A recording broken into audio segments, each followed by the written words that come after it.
2 minggu yang lalu kebetulan menyempatkan datang ke sebuah wilayah di Maluku Utara, tepatnya di Pulau Halmahera. Melihat banyak perubahan di sana, di mana terakhir kali ke sana mungkin lebih dari 10 tahun yang lalu, saya cukup surprise. Sekarang, ketika ke wilayah Lelylef, mendadak wilayah tersebut menjadi kota tambang dan pemrosesan nikel yang luar biasa sibuknya. Dengan wajah manusianya, semuanya beda dengan manusia lokal yang saya lihat 10 tahun yang lalu di wilayah yang sama. Ada banyak perusahaan dan mata saya fokus ke satu saja. Daripada fokus ke 4 perusahaan Tiongkok bikin sakit hati, mending atu aja, Tingsan Holding. Dalam 1 tahun diperkirakan lebih dari 800.000 ton nikel keluar dari pelabuhan pribadi milik perusahaan Tiongkok Tingsan Holding. Isi kepala seorang bosman yang bodoh ini langsung menghitung, kalau harga nikel 1 ton $23.000, bulan Maret kemarin bahkan sampai $50.000 per tonnya. Wis, kita asumsi $23.000 saja per ton. Tingsan itu mengirim NPI atau nickel pig iron dengan kadar 12% nikel. Maka rumus sederhananya adalah 800.000 ton dikalikan $23.000 dikalikan 12% atau sekitar 34 triliun rupiah. Sebuah angka yang dahsyat ya. Setiap tahun 4 atau 5 perusahaan tambang nikel di sana menghasilkan berapa tepatnya nggak tahu juga. Tapi angka 34 triliun sampai 50 triliun ada mungkin. Dan mungkin lebih penjualan nikelnya. Yang miris, dalam 3 tahun terakhir kirain di sana dengan uang beredar 50 triliunan setahun membuat rakyat di wilayah tambang sana jadi makmur. Misalnya ada rumah sakit besar, ada mall, ada pembangunan perumahan yang dahsyat banyaknya. Ternyata sama, masih gitu-gitu aja. Nggak ada perubahan masyarakatnya. Oh lupa, duitnya yang 34 sampai 50 triliun rupiah itu kan pemiliknya bukan orang Indonesia. Pemiliknya asing, pegawainya asing. Cuman kontraktor aja orang luar yang mungkin hanya 1%-an dari capex sekali ongkosnya. Sisanya ya bukan di Lelylef cuannya. Kan kebijakan yang harus didukung adalah foreign investment. Ya, begini jadinya, jangan harap ada perubahan di Lelylef. Lihat aja nanti 10 tahun lagi ketika sumber nikelnya habis. Kosong itu wilayah, jadi gersang tandus, tetap miskin. Jangan-jangan di bawah 10 tahun udah habis. Dilihat dari cara nambangnya yang geragas dan brutal itu. Main buang, numpuk sana, numpuk sini sisa tambang.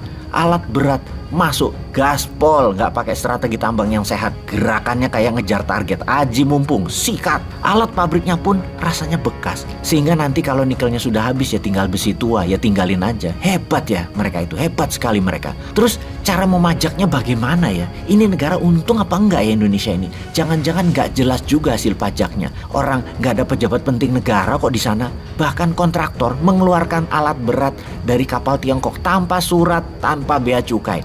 Karena pelabuhan laut itu milik Tingsan langsung.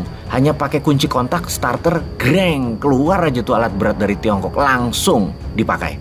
Oh lupa, ada pembangunan kok di sana. Di depan kantor Huawei di Lelylef tersebut ada landasan pesawat terbang pribadi langsung dari Tiongkok yang panjangnya rasanya bisa dituruni oleh Jumbo 747. Mungkin hampir 3 km panjangnya. Ini private area loh, tapi itu asumsi gua aja, lebay. Kurang lebih mungkin 2 km mah. Pesawat Bombardier atau Gulfstream mah bisa landing dan take off. Oh iya, mau nanya, pajak dari beginian ada di APBN itu di kolom mana ya? Biar rakyat tahu negara dapat berapa dari sisi pajak. Capek rakyat diperes-peres pajak terus sementara yang gede-gede beginian dapat nggak tuh negara? Duh, keingetan aja.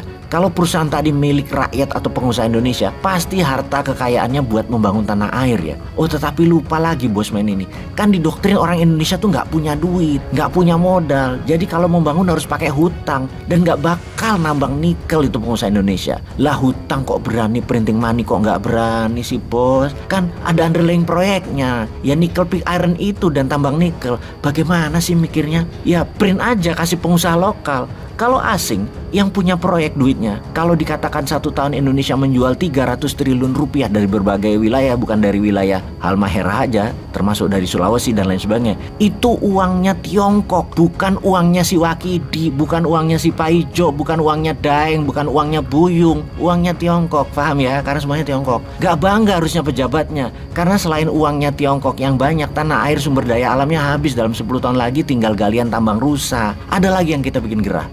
Gua ding yang gerah, bahasa rupiah mah nggak gerah. Tetap harus mengabari masyarakat bahwa di sana tuh baik-baik aja, nggak ada sumber alam yang dikeruk banyak, hanya dikit doang.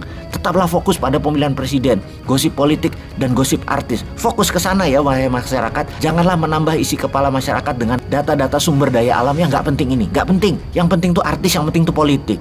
Oh, apa yang buat gua gerah? Karena yang dibayar hanya NPI nickel pig iron.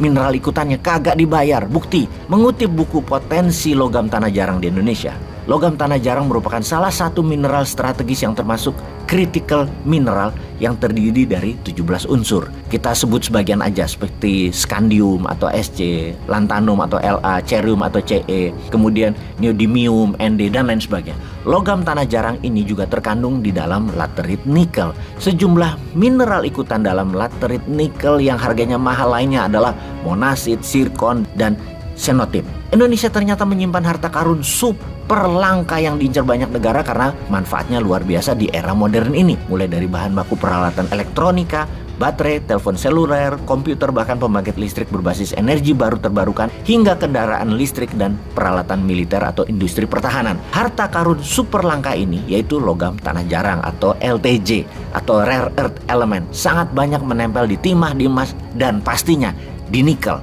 Gua kencengin ya, pastinya di nikel. Komoditas ini dinamai logam tanah jarang karena didasarkan pada asumsi yang menyatakan bahwa keberadaan logam tanah jarang ini tidak banyak dijumpai. Namun pada kenyataannya, logam tanah jarang ini melimpah di tanah air Indonesia, melebihi unsur lain dalam kerak bumi. Yang bersyukurnya adalah pejabat Indonesia itu tidak peduli akan hal ini. Siapa yang bersyukur? Ya Tiongkok, siapa lagi?